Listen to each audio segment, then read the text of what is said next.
Jay Calcutt here at MarineMax in Fort Walton Beach. Today I'm going to be showing you the Grady-White 251 Coastal Explorer.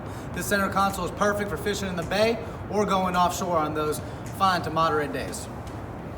At the back of the boat here, you'll notice that this is outfitted with a Yamaha 300 as well as factory trim tabs. And right here we have a stainless steel 4-step swim ladder.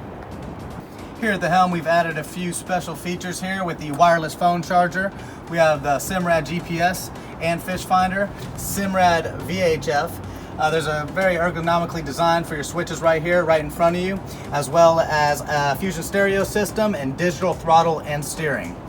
Here at the bow, we have plenty of seating, and we also have a feature on the starboard and port side that the ladies especially enjoy. Flip up backrests. We also have a forward boarding ladder, as well as a Minn Kota trolling motor with iPilot.